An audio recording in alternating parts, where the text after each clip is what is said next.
Before we get into today's episode, I have to tell you something you've actually been asking for years. One of the most common messages I get is, why don't you have a Mind Love community? Well, I listened, but I wanted to create something that wasn't just another Facebook group. I wanted a space where we could actually grow together with purpose and direction, which is why I created Living Mind Love. Every month, our community is going to explore one powerful focus area together, breaking it down into simple micro practices that actually stick. There's always something new to look forward to, always progress to celebrate, so you'll understand the neuroscience, connect with the spiritual wisdom, and most importantly, have a whole community supporting your growth every step of the way. Honestly, the community alone would be worth it. And I know people are going to join for just that, but we're going so much deeper than that. This is the most value-packed resource for learning and growing together that I've ever seen, let alone created. So you'll be part of the first ever Mind Love community on School, where transformation isn't just possible, it's inevitable. So if you're ready to grow with an amazing group of like-minded souls, go to mindlove.com/living to join the waitlist. And you'll get instant access to my 10-year vision meditation. So let's get into today's episode. Welcome to Mind Love, episode 168. Today's episode is all about discovering your dream career. A lot of the times we get stuck believing that we can sit here and if we think a little harder about our career, we're going to find our way to clarity. But there's something really powerless about limbo. We just rock back and forth and we don't know and we keep thinking. If you want to be powerful, that means making a commitment, making a choice, trying something on, showing up, seeing what feedback the universe or whatever you believe you're working with gives you, and course correcting along the way. The people who have careers that they're fulfilled by, they're nimble. They're willing to accept when something's not working, and they're willing to stay in motion. When you allow new thoughts to come in, you usually tend to have new thoughts coming out. And I think that's where sometimes we get stuck, is we just stay where we are versus allowing that space for new. Turn up your frequency with Mind Love. Bite-sized brain hacks for seekers, dreamers, and doers. It's time to give your mind a little love with your host, Melissa Monti.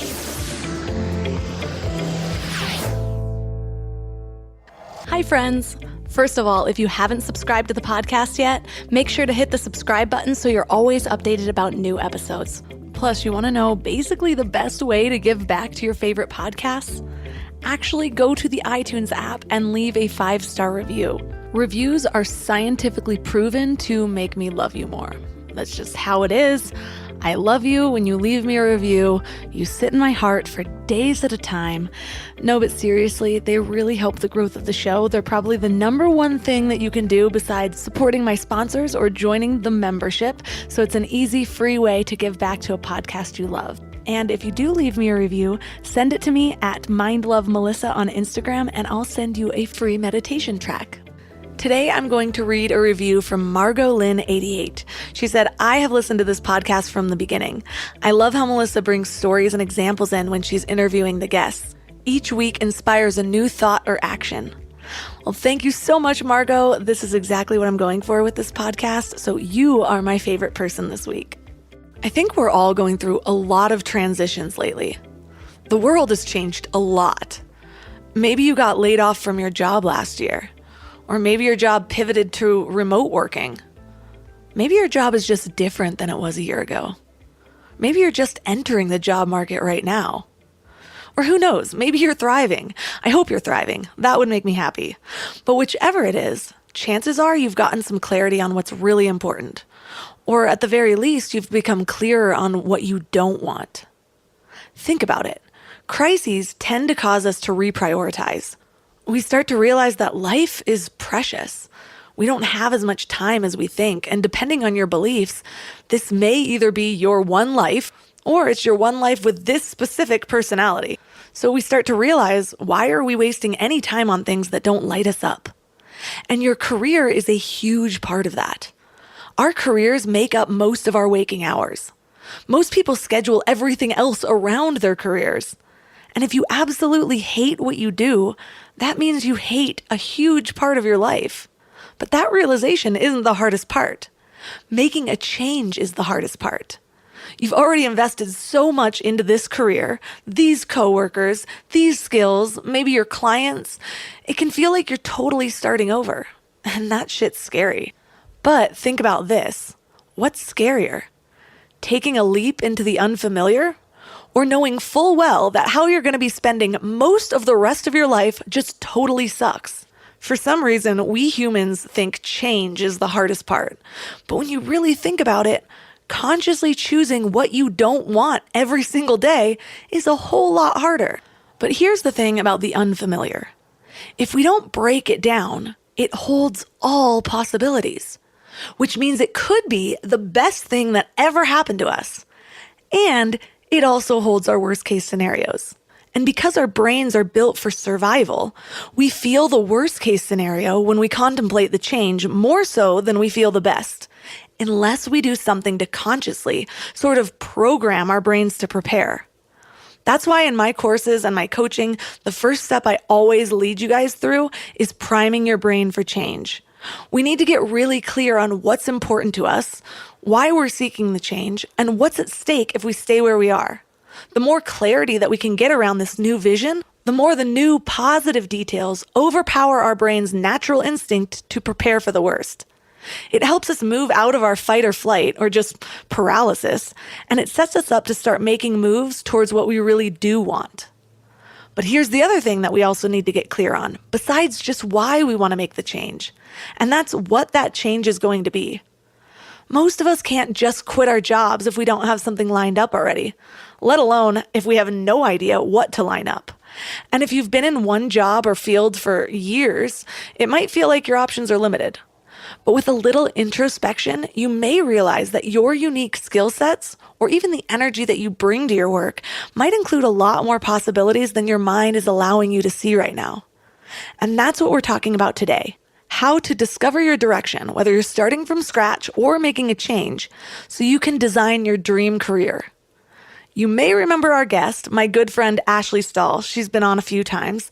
Ashley is a career coach, speaker, and author who's on a mission to help you step into a career that you're really excited about and aligned with. So she's going to help us discover our best career paths and really upgrade our confidence today. She has a new book that just released last month called U-Turn.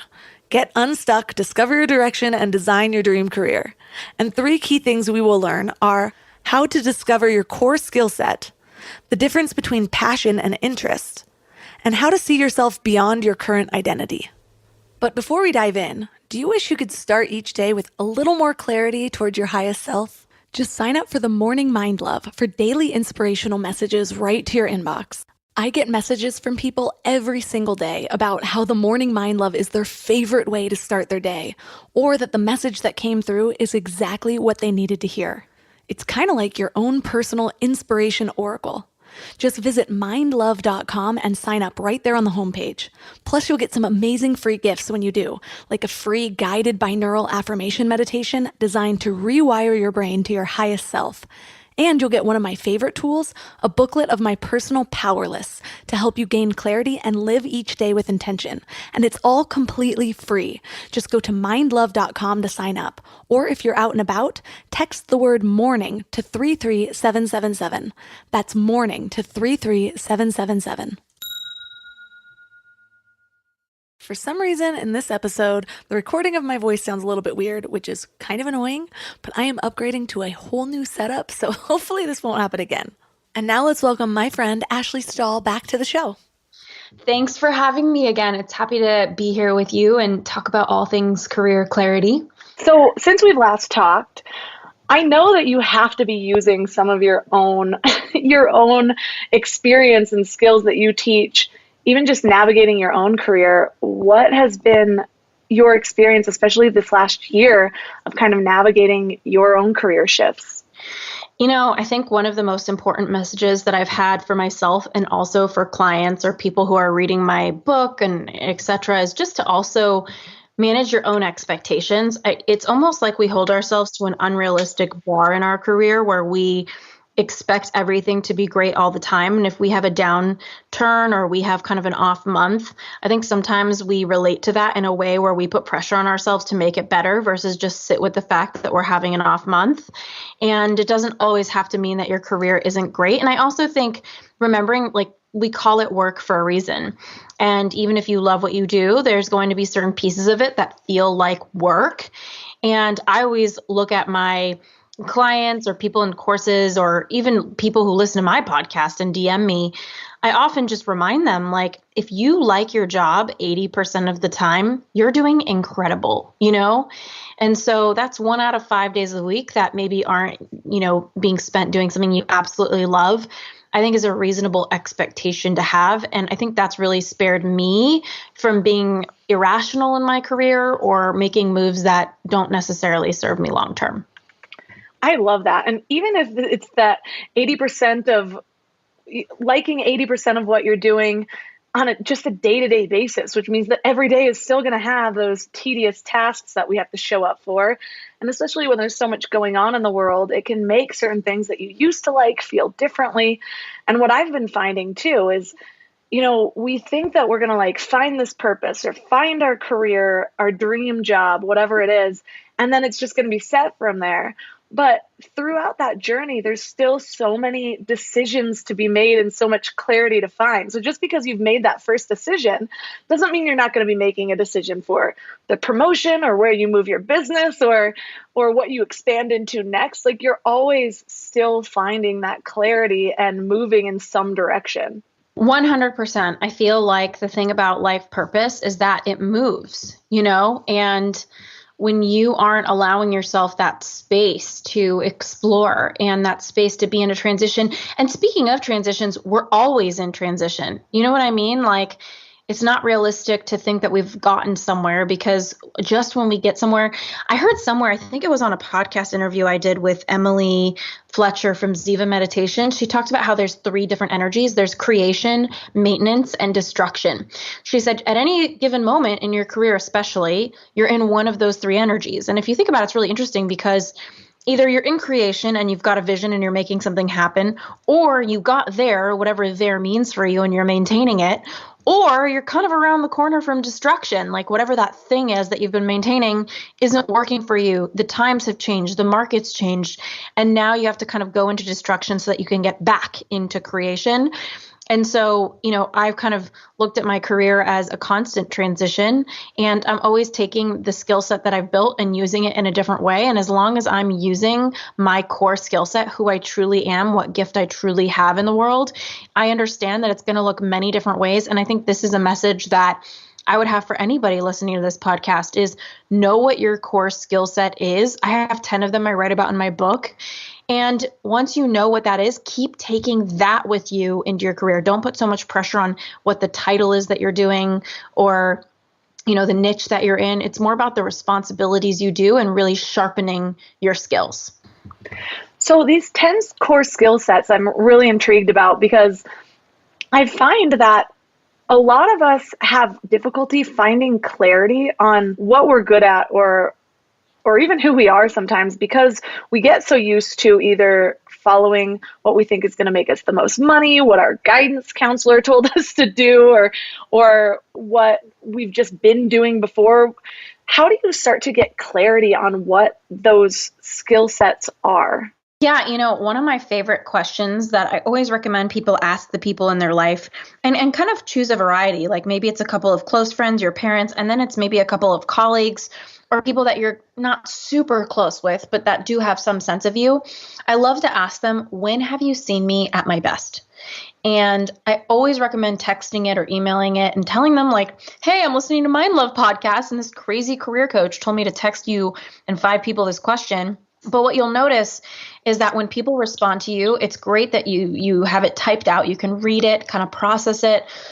But everything people are telling you falls under a certain skill set. So ideally you can let them know, like, when have you seen me at my best in my life, but also maybe in my career, and just start to take note of what skills you're using. And I have these 10 that we can go through to help people get a better sense of what I see to be the 10 core skill sets that really do exist throughout the workforce, which is a culmination of the past decade of me doing this work as a career expert in courses and on my show, and all of these different elements that have been so key for me to collect data and figure out what boxes, for lack of a better term, I see the workforce falling into. Yeah, that would be great. So what are each of the 10 core skill sets? Yeah. So number one, and I always remind people as we're going through this, like, don't just think of it as a skill set that's tactical. Think about it as an energy that you can be in. So number one is innovation. This is the intrapreneur. It's the entrepreneur. It's the person that is the creative self-starter, whether they are in a company or managing their own book of business, perhaps like an insurance or real estate person, or they have their own business like the entrepreneur. But it's really an energy. This person is constantly innovating. Usually if they work for a company, they're rising in the ranks or even second in command. You'll see them at some point. And then number two is building. So this could be quite literal, like a mechanic or a construction worker. This can also be a web developer, more concrete example. But it's just somebody who's in an energy of building in whatever way they can be in their career. And then number three, which is probably yours and also mine, is words. And the words core skill set, you're going to find somebody as a speaker, a writer, a content creator, a sales representative. A lot of talent agents have the words skill set, for example. And it's important when you're looking through these, like when I stop at the words one especially, to consider if you're an introvert or an extrovert. And I've done a lot of research and I know that there's ambiverts, but I do think most people tend to go one way or the other when it comes to how they get their energy. I personally, even though I seem extroverted, I need my quiet time and energy to get myself back in order. And so you're going to find somebody who's introverted as a words person, perhaps more as a writer and a content creator, versus somebody who's extroverted as a words person, might be a speaker or a sales rep. So it's going to look different for everybody based on this element of their personality as well. And number four is motion. So this is, everything from a fitness person who wants to be very physical to a masseuse who's on their feet, or a tour guide. This is just somebody who their skill set exists when they're out and about. That's when they come alive. That's when you see them creating results, is being out in the world. And then number five is service. So for our note takers out there, I think this is a really interesting one to flag. So these are our humanitarians, our nurses, our supporters, but sometimes the service core skill set can come from a wound. And so I think one question to ask yourself throughout all of these core skill sets, in addition to whether you're an introvert or extrovert, is it coming from a wounded or an inspired place? Because a lot of people will tell me that they're a service person, when in actuality, they've kind of learned to be a people pleaser throughout their life as a coping skill, and it's not necessarily who they are. So super important to kind of ask yourself, where does it come from that I have this skill set? Is it a coping mechanism, or is this just who I am? And it could be both. That's okay. It's just good to know. And number six is coordination. So this, thank God for these people. I feel like I wouldn't even have a business, a book, or any podcast for sure if I didn't have coordinators in my business. The event coordinators, the operations people, the project managers, these people are so important for that. And then number seven is analysis, the researchers, the academics, the economists. I feel like you have some of this in you, Melissa. You're a little bit of a researcher. Yeah, I agree. Yeah, totally. I feel like whenever I talk to you, you have like all sorts of information. And that's the thing. People do sometimes have two core skill sets, but we always lead with one. And so it's really about getting clear, like, what is that one? And understanding you might have others, but you have to first understand what your number one is. And number 8 is the number crunchers. These are the accountants, the investment bankers, or even my partner, William. He is such a number cruncher. These people make the numeric world go round. And then number 9 is technology, our IT geniuses and our artificial intelligence professionals. And then the final skill set, number 10, I love this one, is beauty. These are the people who make art of the world around us, whether they are designing, decorating, creating jewelry, makeup artists, anybody who has devoted their being and their energy and their natural way in the world to beauty is the beauty core skill set. So those are the top 10 to look for when people answer that question of when have you seen me at my best. Really take a look at what do people tell you and what skill sets does that fall under.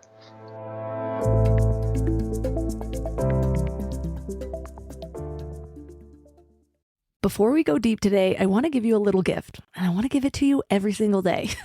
It's called the Morning Mind Love. I know how life can be. You're all fired up after an inspiring episode, and then a new day or a new challenge comes at you, and it's just hard to keep up that energy. Well, the Morning Mind Love is kind of like an oracle from your higher self to help you start each day with a positive focus. Plus, when you sign up, you get 2 free gifts, a 30-minute binaural meditation and 30 days of journaling prompts to help you remember who you truly are. And it's all completely free. So join over 9,000 people and go to mindlove.com to sign up or text the word morning to 33777.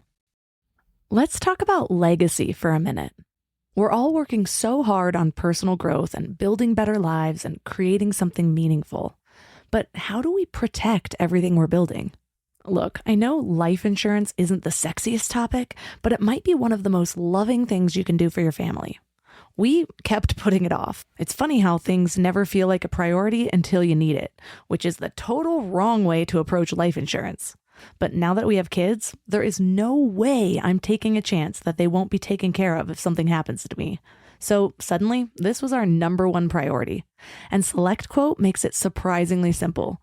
They're one of America's leading insurance brokers with nearly 40 years of experience helping over 2 million customers. What makes them different is just how personal it is. Their licensed agents take the time to understand your specific situation so that they can find you the right coverage. We're talking 15 minutes to get exactly what you need. And I love that they actually reward you for all the self-work you're doing. So if you're in good health, you could get same-day coverage for up to $5 million. No medical exam needed. And it's way more affordable than you might think. Coverage up to $1 million could cost as little as $20 per month. So get the right life insurance for you for less at selectquote.com/mindlove. Go to selectquote.com/mindlove today to get started. That's selectquote.com/mindlove.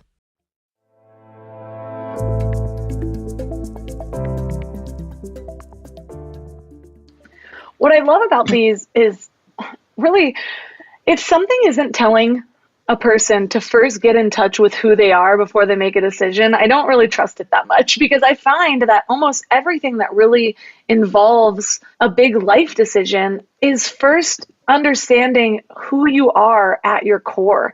And so much of your book is about these core skill sets, your core nature. And you also talk about core nature. How is that different from your core skill sets? And is that something that you need to kind of get in touch with first before you start to identify the skill sets, or does it happen simultaneously? First of all, that's such a good question, and I love that you must have read some of the book. So in chapter 1, I talk about core nature. In chapter 2, I talk about core skill set. Core nature for me is your energetic way of being. It's usually described by a few adjectives, versus a skill set is more tactical and how you're harnessing your energy and how you're executing in the world. So the way that I like to figure out my core nature is, again, another question asking people around me, which is a really interesting aspect of careers. And it kind of goes down to the research. A lot of research indicates, especially in romantic relationships, that the people around us are better equipped to let us know if our relationship has a future versus ourselves. And I think that's the same thing with career stuff. You know, it's hard to read the label when you're inside the jar. And so asking people around you for feedback, I think, is really powerful. And of course, checking in with yourself as you're collecting it, making sure it feels and resonates as the truth is the most important thing. So as far as your core nature goes, I would ask people around you, how would you describe the energy I bring to the room? Like, what do I bring, or how does the room change when I walk in? And when you ask that question, people will usually give you different words. Like for me, my partner, William, he would say like aliveness, humor, wit, wisdom. Those are some words he would use to describe me coming into the room. That's my nature. And when I'm in a career that doesn't allow space for my humor, for my wit, for my wisdom, for me to be joyful, it's like my essence kind of dies, you know, because our core nature is really just our essence. It's the energy we bring that kind of surrounds us when we walk into a room. And I think that's really important to consider when it comes to your career. And so let's say you go through the 10 core skill sets, you figure out which one are, and maybe you have a secondary core skill set, but you figure out which one you're leading with, and you come up with a bunch of career paths that you're like, I'm a words person, and there's 10 different job titles that I can think of under words, and I'm an extrovert. So these are the ones that are better for an extroverted person. The next question I would ask you is, are any of these pushing you to be someone that doesn't fit with your core nature, that doesn't fit with your essence, that doesn't fit with the energy that you lead with? Because more often than not, people are tired or exhausted in their careers because they're pushing the river. They're pushing against who they are, or there's not any space in their career for who they are. And so I think your core nature and your core skill set are two different concepts that when you put them together are very, very powerful. It's funny because when I was trying to figure out what was going to give me purpose for the long term, what was going to actually be sustainable, I did a lot of these exercises in my own way. And one of them that I found super valuable was getting the feedback from people around me. I actually wrote an email and I blamed the entrepreneur course as well. Something about that made it a lot easier to reach out to people. And I was like, hey, I'm taking this entrepreneur course. They challenged me to reach out to 10 people and ask them what they see as my superpower. And the things that I got back were a lot of things that I already knew, yes, but the one that was surprising was a bunch of people from different areas of my life said something along the lines of me being able to take a lot of information from a bunch of different areas and deliver it in a way that people could understand. And you said that you see my two being potentially partially analysis and then also words. And that makes perfect sense. It's like the analysis isn't what I want to do for a living, but there's so much of my brain that just automatically analyzes things. But the question I would ask myself is, do I want that to be the thing I have to wake up for and do every day, or is that on my own leisure? You know what I mean? Whereas words, yes, I can show up every day and deliver words to people. And so sometimes I think it might be more than just a click in your mind as soon as you hear this stuff. You might have to sit with it for a while and allow some of the ideas to come to you, or identify where you're already using these things in your life and which parts of it you like and which parts of it you don't maybe.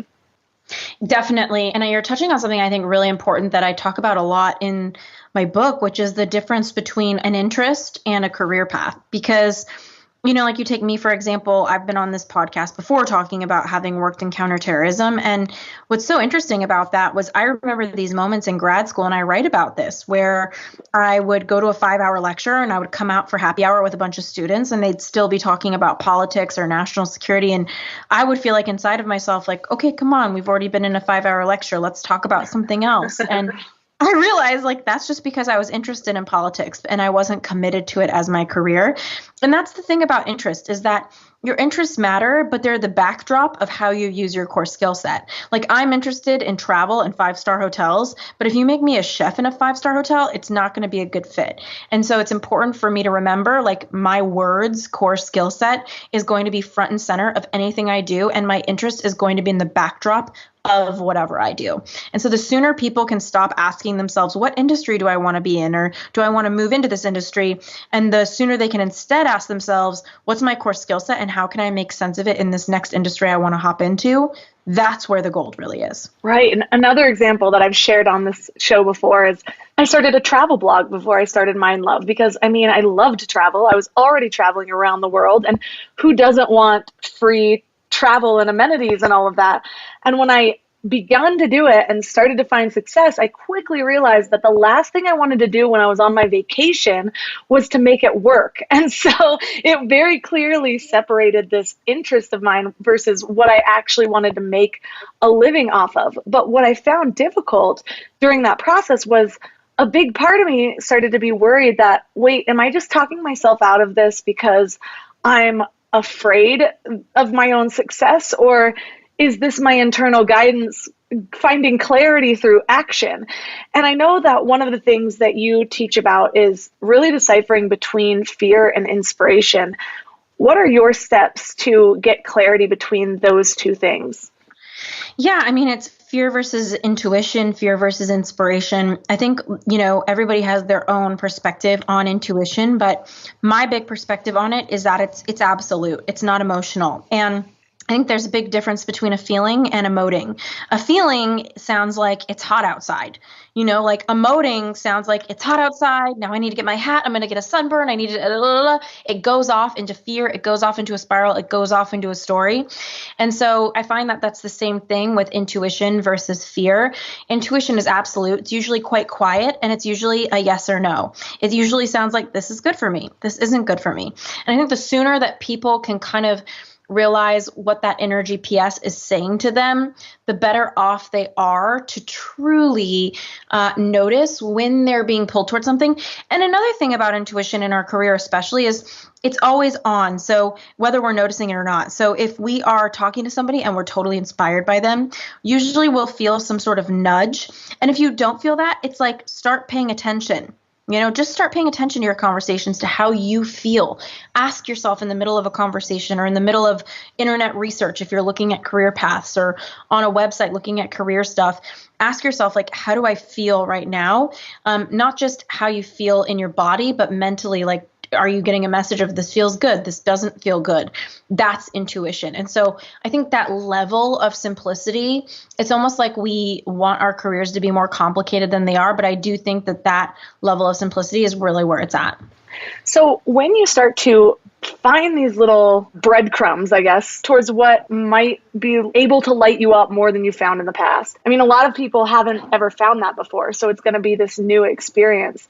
And when we go with the unfamiliar path, or the one that's not laid out for us, the one that we haven't seen our parents following, the one that maybe we didn't learn in school, and it's this new, like, maybe it's an entrepreneur path, or maybe it's a career that you never talked about with your parents, or that your degree wasn't in. How do you start to identify the things that might be holding you back that are internal? Because I know what most people come to me about are these limiting beliefs, or they might not even be aware of the beliefs that are holding them back. And so what are your steps for first getting clarity on those and then working through them?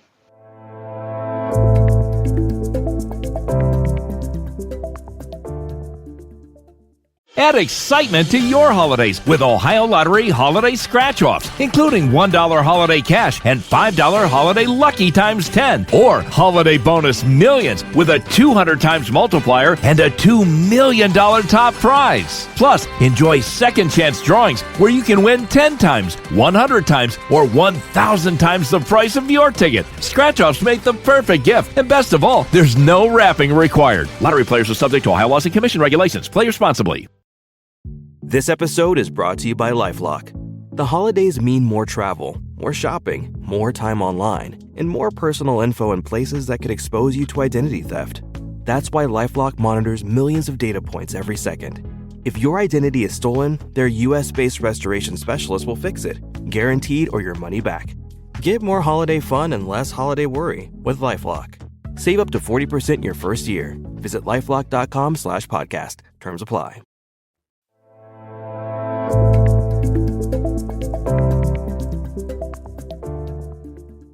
They might not even be aware of the beliefs that are holding them back. And so what are your steps for first getting clarity on those and then working through them? Yeah, I would say one really productive exercise is just to write on a piece of paper, I'm not where I want to be because. I'm not where I want to be in my career because. Like, fill in the blank. Usually it's a limiting belief that you're filling it in with. And I think from there, asking yourself, like, okay, I'm not where I want to be because I need more experience. All right, you have a limiting belief that you need more experience in order to be where you want to be. Sometimes that's true. Sometimes it's factual. But believe me when I tell you, there's always somebody out there doing what you want to do who didn't have that limiting belief. And so the sooner that you can kind of realize that, I think the better off you are. The first step I would do outside of identifying the thoughts, identifying the limitations, is I would ask yourself, kind of like Byron Katie does in her Loving What Is book, like, is that true? Do I know for sure that that's 100% true, that I need more experience to be this person? And if that's the case, I would say moving into self-forgiveness, there's always a reframe available. There's always a new version of the truth that might serve you better, that it would serve you better to believe. And so I love to forgive myself by saying I forgive myself for buying into the misunderstanding that I need more experience The truth is, there's plenty of people out there with the same level of experience I have doing what I want to do, and there's nothing different between me and them. I can do it. And so I try to kind of just look at a different version of reality, and it's just been so wonderful to keep doing that work and keep that as part of my ongoing life. It's been crazy because I have shared on this podcast and with you, Ashley, before we started recording, just this journey with dealing with the pandemic and pregnancy and work and all this stuff. And it's one thing that's really been highlighted for me is just how much that mindset can just affect your overall reality. Like on some of my super low days, I realize I don't like anything in my life. I don't like what I'm doing. And I'm just like, what have I done? I've like got myself into this position. We moved here. I don't like it. And the very next day, all of those same things I was looking at, I see in a completely different light. And they're like my favorite things about my life. And it's funny because I've always known this, but there's something about that highlight that I've experienced so drastically, probably because of emotions and hormones and whatever I'm going through. But it was so drastic that it just makes me laugh. And it's a great reminder that when you feel like things are really real, of like not believing that you can do something or not seeing yourself as worthy or whatever, it could just be a shift in mindset. And you're just used to telling yourself this. You're so used to it that you've created beliefs about yourself that are subconsciously driving your life. But imagine the power you would feel if you were able to just shift out of that. And it doesn't even take much action. It's just the repetition and moving towards that until you build new self-beliefs, if that makes sense. Absolutely. And I feel like sometimes we are so much closer to a change. And a lot of the times when it comes to mindset work, it's almost like we're just a couple millimeters off from how we actually want to be thinking. And I think it's so important to kind of like keep doing that work and not just think like the one time we do it, now everything's different. It's a marathon. It's not a sprint to be doing mindset work. And one quote that I really like in your book is that clarity comes from engagement, not thought. And I find that to be so true. But for the listeners, can you elaborate on what you mean by that? Yeah, I think that, a lot of the times we get stuck believing that we can sit here and if we think a little harder about our career, we're going to find our way to clarity. But that's just kind of like, I don't know, there's something really powerless about limbo, like we just rock back and forth and we don't know and we keep thinking. If you want to be powerful, to me, that means making a commitment, making a choice, trying something on, showing up, seeing what feedback the universe or whatever you believe you're working with gives you, and course correcting along the way. The people who have careers that they're fulfilled by, they're nimble. They're willing to accept when something's not working, and they're willing to stay in motion. And engagement can look like a lot of things. Making a choice to engage can look like many things. It could be having like a list of people that you want to network with that are really inspiring to you, coming with a list of 100 people and sending all of those cold emails. Engagement can look like taking a course online. It can look like even reading my book or listening to this podcast episode. There's so many ways to engage in your career. And when you allow new thoughts to come in, you usually tend to have new thoughts coming out. And I think that's where sometimes we get stuck, is we just stay where we are versus allowing that space for new. Right. And along those lines, I remember for years I had been listening to podcasts and reading new books. And a lot of the books I read, a lot of the courses I took had little exercises. And somehow I thought at that time that just by reading it, I was somehow integrating it. And when I finally got fed up from feeling lost for so long, I was like, fine, I'm going to do every stupid little exercise in these damn books. And I started to, and I swear I was like 3 exercises in, I had more clarity than I had after reading 20 different books. And so just engaging in, even if that means listening to this podcast and saying, okay, what did I learn from that? And now, how might this apply to my life? Or say I was using this for my next decision. How do I do that? Like actually engaging with the material in some way instead of just letting it become another thought that's swirling around with all the other ones can be so huge. Mm-hmm. It is. And I think that sometimes we're so scared of change and like even asking these questions or even engaging because it requires us to own where we are. And it's scary to kind of own that we want to make a change, but I mean, that's one of the things I love about you is like your constant willingness to like self-evaluate and impart that on everybody listening here. Well, thanks. Well, there was another part of your book that I thought it was so amazing that you addressed because I wasn't expecting it in this topic, but you talk about coping mechanisms. And for me, what rang really true to that is I feel like part of the reason I felt lost as long as I did was because I didn't ever allow myself to sit in that discomfort. I was either going out and partying, or I was doing anything to distract myself from my discomfort, which made it less apparent to me on a day-to-day basis that I needed to make a change in my life. So how do you see coping mechanisms coming into this idea of really finding a career path? I would say, I don't know, ever since we were kids, number one, we were told a very limited set of careers. Like, it's so rare that I hear somebody who was told such a variety beyond like a veterinarian, a doctor, a firefighter, even an astronaut, you know? Yeah. So I would say the first thing is to just evaluate, like, what were you told and what did you believe as a kid? And also, what were the conversations like in your household about money, about career, about success? And about self-expression, about like being who you are. I find that there's a lot of parents who will withdraw love if their kid isn't, quote unquote, being a good boy, a good girl, whatever that means. Like, and a lot of times being good as a kid means like not rocking the boat, not speaking up, being quiet when it's time to be quiet.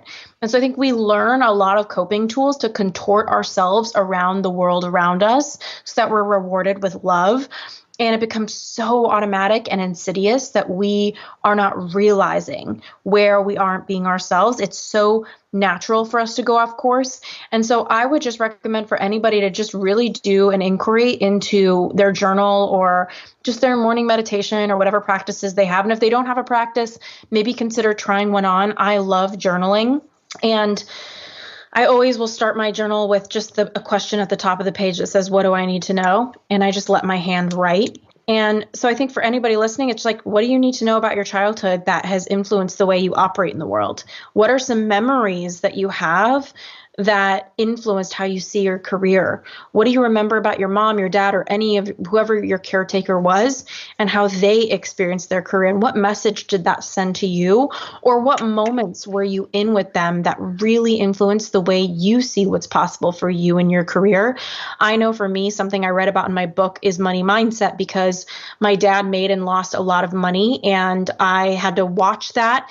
And I'm grateful for the privilege of having a smart dad who had some success and showed me that. But I also saw a dad who was highly stressed, and I formed a belief at a young age that having a lot of money meant you had a lot to lose and that you would lose it. And so I had this duplicity where on one side, my belief was, you know, it's easy to make money because he made plenty of it. And then on the other side, it was, but what's the point of making it? Because you're going to lose it anyway. So why try? And then I went on to lose a ton of money as an adult because I hadn't worked through that belief yet. And so it's so important to kind of look at how we coped through our parents' grievances as a kid so that we can start to question that, forgive ourselves for that, and reframe our beliefs around what's possible for us. Really remembering that was my dad, this is me, very separate. Right. One of the ones that I had to process really was, I didn't realize until I was older that I never saw a female breadwinner in my family. The women, they were very lucky when they got to stop working to take care of the kids or whatever. And so I had never wanted to be like this. But I also think in some level, they were my expectations for myself. And I didn't really realize it until I started moving forward and like feeling like there was a part of me that didn't really believe it was possible for me, or who also was like making sure that I secured a successful husband or whatever it was. So it plays out not so consciously. It doesn't mean that I was going in being like, well, women stay home, so that's what I'm going to expect to do. It was more like I'm moving towards this entrepreneurship, but a part of myself is resisting my next step. And I had to uncover why that was. So it's interesting when it's not so clear. Yeah,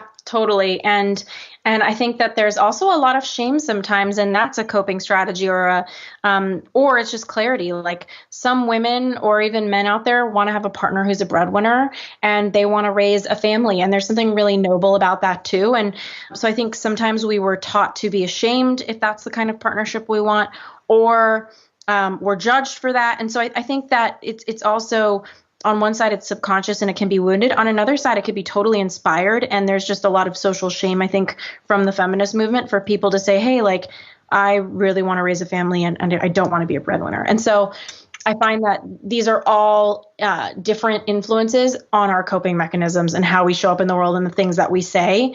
And I think our work is just to do a evaluation at all times of what do we want and what are we saying we want, and do those actually line up. Another message that I just found resonated so deeply within me was when you were talking about how there's two ways that people operate when their life feels overwhelming, either resistance or indulgence.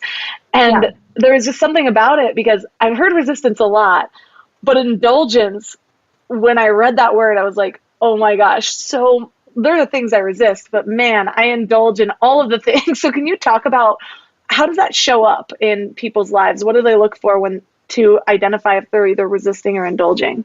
Yeah, I love this question. I honestly, I was like you for a long time. I always just thought people resisted if they didn't want to deal with something.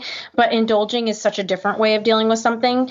And what it looks like is just the very high drama where, when you look in the mirror and you're crying and then you start crying kind of harder just because you saw yourself crying. Yes.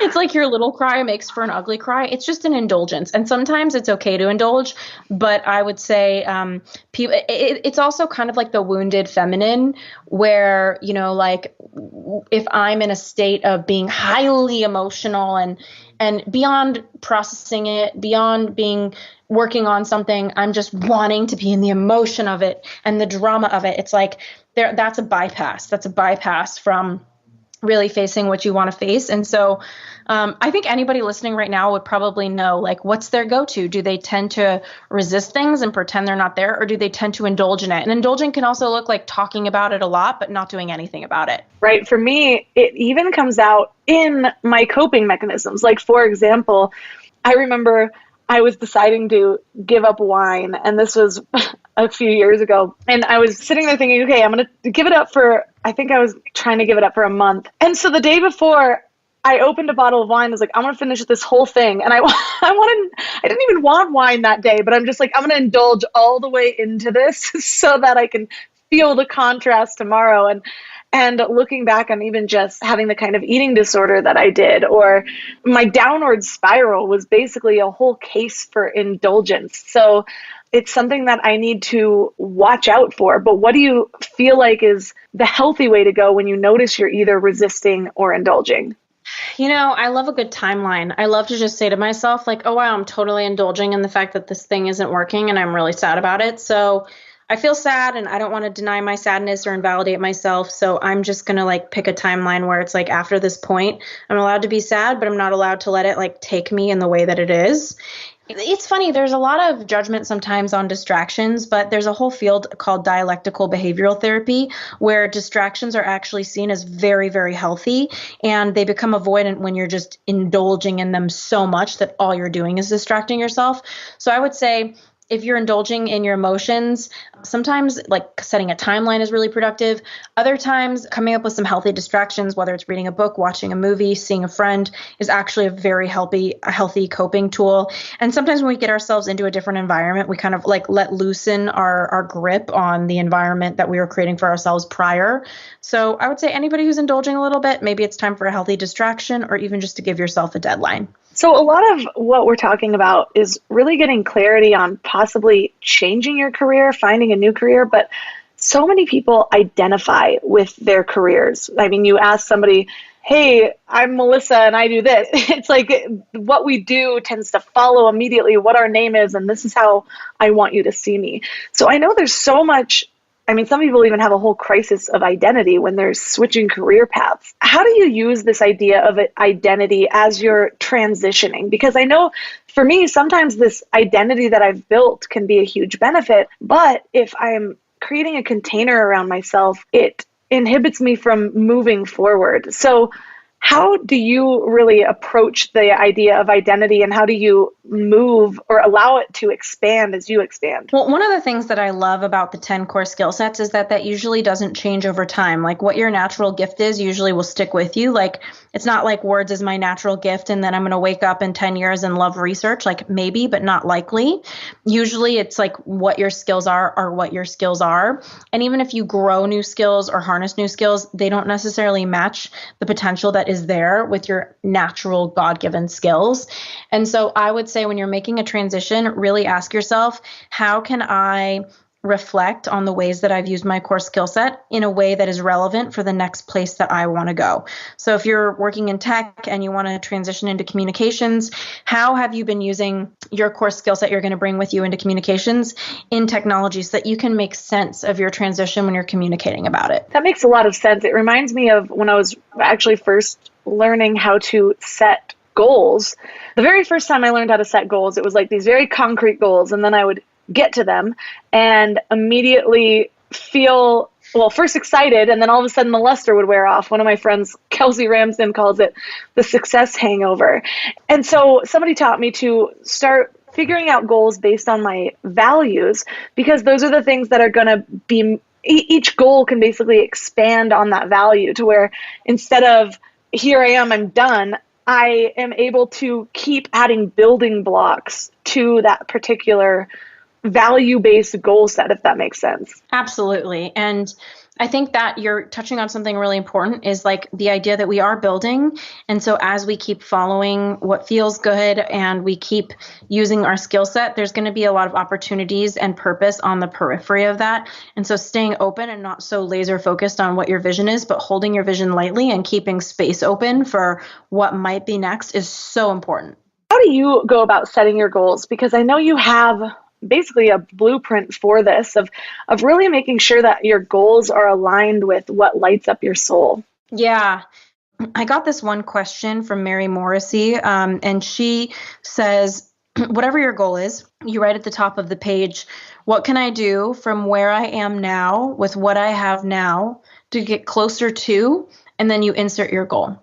And I love this question because if you don't obstruct yourself and you just allow yourself to write down ideas, usually you can check in with yourself and feel into which idea or 5 feel inspirational, feel expansive, feel good when you look at that one. That's to me how I pursue my goals. So in the next year, I want to grow my podcast. I want my book to make an impact. And so I'd write down at the top of the thing, what can I do from where I am now with what I have now to get closer to really getting my book and my podcast out there? And there'll be a ton of different ideas that I write down. And one might be going to a networking event that I think there's going to be a lot of podcasters and inviting them on my show or something like that. And I always follow like which one is my heart expanding with that I feel inspired by. And that is how I commit to setting goals every single time. I think life is too short for us to push and kind of like abandon ourselves and our souls. And sometimes we want something and we don't care how it feels on the way there. But that time and that on the way there is your life. That's your life. That's your experience. And so I find that this exercise has helped me really stay connected to like, how do I want to be experiencing my life? Right. And for those out there that are going through something like this, either trying to make the decision to make a career change, to move into a new field, feeling that lost feeling, I remember how that feels. I remember kind of feeling hopeless, like maybe I don't have a purpose or a calling, or maybe these things I am reading about aren't really meant for me. But I'm curious, because of all of the uncertainty around, it's probably exacerbated for a lot of people right now. So I'm curious what you would have told yourself, your younger self, when you were experiencing the career change and trying to decide what to do with your life. What do you wish you had known back then? I would say the importance of patience. Like we can't force the moon to go up any faster at night or the sun to come down any faster. And I think the best things in life, they can happen quickly, but they also often take time. And Rome wasn't built in a night. And so if I could tell myself anything, my younger self, I would say just slow down and be patient. Well, thank you so much for all of the wisdom that you brought to the show today and for this amazing book, what I love about it is there are those activities to actually really bring engagement instead of just more thoughts to swirl around in your head. So it's really a handbook to get more clarity on these choosing your next direction. So for listeners that are interested in learning more about you, your amazing podcast, and your new book, where is the best place for them to connect? Thank you. It was so much fun to realize as we were talking, Melissa, that you read the book. And, right now we have a bundle of courses, and I think it should be through mid-February that you can get access to when you order the book at youturnbook.com. So it's YOUTURN book.com. And when you click the pre-order button and you take a screenshot of your receipt, you can upload it there and get courses on money mindset, life purpose, starting a side hustle, so much more, all for free, which is really, really fun. All of the links from this episode will be at mindlove.com/168. So your challenge this week is to start identifying your core skill sets. You can go through the 10 skill sets we talked about today, or you can just start taking note of the skills that come up as you work or go through your daily life. I think a lot of us tend to neglect the skills that we have in our daily lives because we're so used to identifying with our careers. But if you are organizing a household or being a parent, there are so many skills that go into that, like teaching, communicating, organizing finances. When you start to catalog all of your skills instead of just what you've been doing for the last 5, 10, 20 years, you start to notice that you have way more possibilities than you think you do. For example, when I was just doing marketing, it was easy to just say, okay, I'm a marketer. I need to find a job in marketing. When I started to break that down and realize I am good at identifying trends, I'm good at reaching people, I'm good at explaining things in a way that people connect with. I'm good at persuasion. I'm good at introducing new ideas to people in a way that makes them want to take action or change their behavior. So those are all ways to break down marketing. And when you look at those, it also makes sense that I could be a podcaster or I could teach in some way. So when you start to break down your skills instead of just what you're doing, you'll notice that those same skills can be used in a variety of other careers and fields than you might be narrowing yourself down to right now. So let me know what you think. Or if you need some help, reach out to me on Instagram at mindlovemelissa and let me know what skills you're coming up with. If you loved this episode, or if you know someone in particular that's going through a career change or should be going through a career change because they hate their job, share this episode with them by tapping the little share button or take a screenshot and tag me at mindlovemelissa and Ashley Stahl. Don't forget, we have double the episodes available each month with a MindLove Premium subscription, so you can find out about that at mindlove.com/premium. And if you love this podcast and you haven't yet left a 5-star review on Apple Podcasts, you can do that by going to Apple Podcasts, searching for Mind Love, and then scrolling down to the review section. And there'll be a little link that says write a review. I absolutely love receiving these reviews. They keep me going, they keep me motivated, and it helps me feel really connected to you guys and lets me know what is really resonating with all of you. Plus, your review might get featured on the show. And as always, thanks for giving your mind a little love today, and I'll see you next week. Thanks for tuning into Your Higher Frequency with Mind Love. Head to mindlove.com for a free gift to keep your vibes up until next week.